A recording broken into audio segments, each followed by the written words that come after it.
अनामिका सिंह, आप देख रहे हैं नीले टाइम्स। नगर निकाय चुनाव बहुत जल्द होने वाले हैं। सियासी दल अभी से ही जनता के रिझानों में लग गए हैं। किस नगर निकाय में क्या क्या काम हुआ है और क्या बच गया है, बाकी आइए देखते हैं इस्माइलगंज में नगर वार्ड का हाल क्या कहती है वहां की जनता।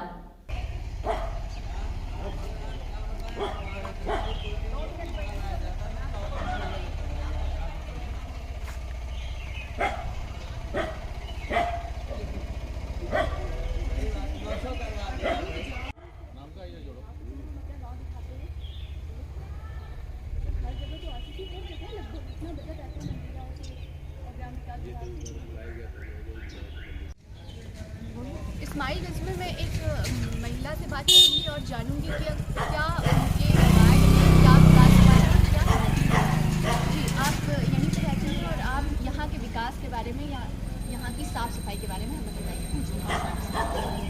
तलब कोई सफाई अगर होती है तो बस वहीं तक होती है, उसके बाद कोई सफाई नहीं होती। यहाँ कोई सुनवाई है ही नहीं।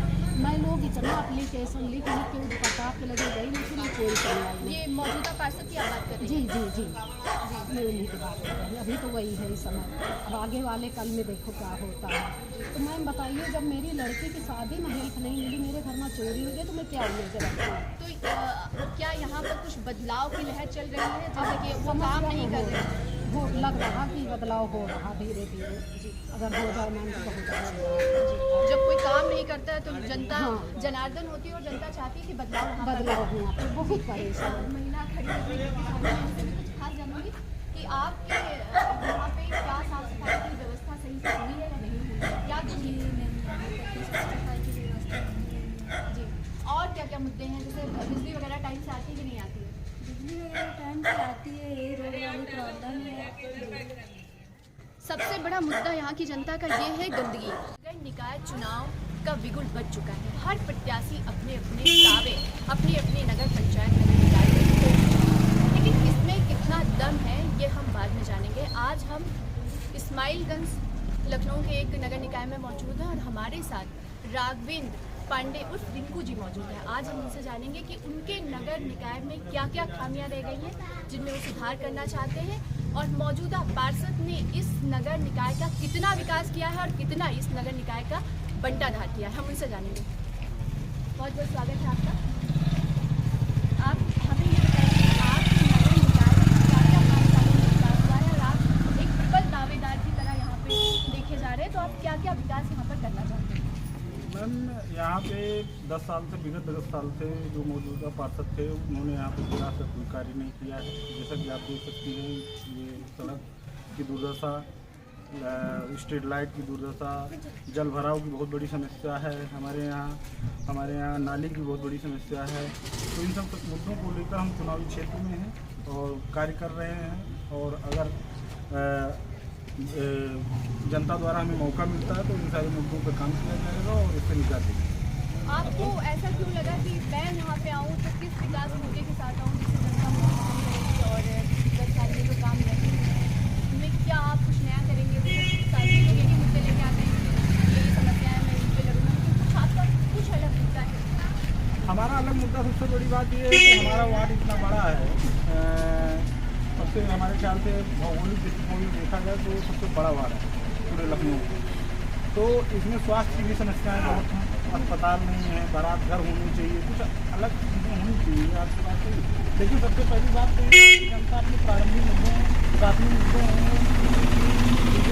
चीज़ें हो जाएंगी तभी आप अन्य चीज़ों पर कार्य कर सकते हैं। प्राथमिक चीज़ें दिलाना हमारा प्रथम कर्तव्य होगा और सेकेंडरी जो विकास के बड़े कार्य, पार्क, बच्चों को खेलने कूदने का स्थान, स्वास्थ्य के संबंधित व्यवस्था, इन सारी मुद्दों पर काम करें। तो आपने जैसा कि बताया कि 10 साल से लगातार यहाँ पे दूसरे पार्षद हैं और क्या कुछ जनता भी यहाँ पे बदलाव चाहती है? आप जनता पूरा बदलाव का मूड बना चुकी हुई है और जनता इस जातवादी व्यवस्था के तहत और सामंतवादी व्यवस्था के तहत जिस तरह से यहाँ पे पार्षद पद का उपयोग किया जाता है उससे निजात पाना चाहती है। एक चीज़ आपसे और जानना चाहेंगे कि आप पले बड़े हैं या कहीं बाहर से आकर लखनऊ में बहुत से ऐसे लोग हैं बाहर से भी आकर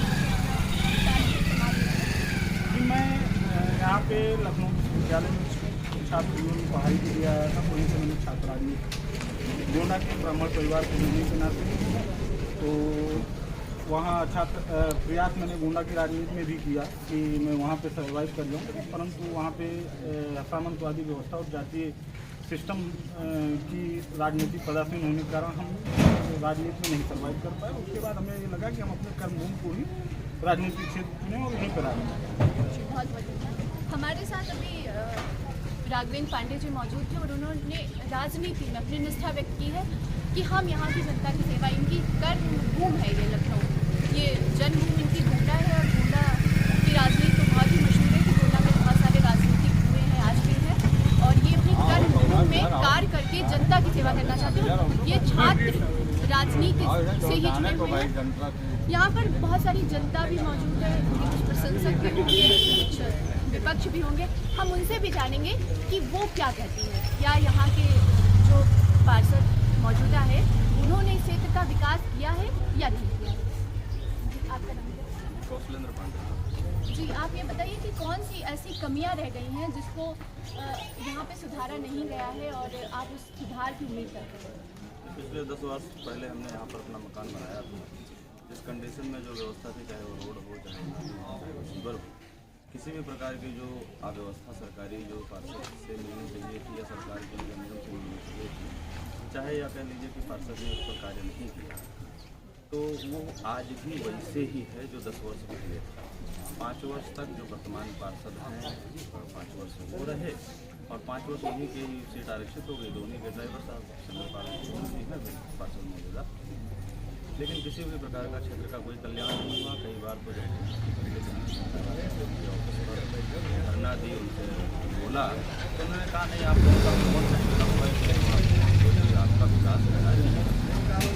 खैर किया तो उन्होंने वार्ड में कहीं भी नहीं, लेकिन हम लोगों को ऐसा ही उन्होंने बताया कि हम आपका विकास इसलिए नहीं कर पा रहे हैं कि आपके 10 वर्ष पहले मैं जिस कंडीशन में आया था वही स्थिति है रोड की, नाली की, सीवर की।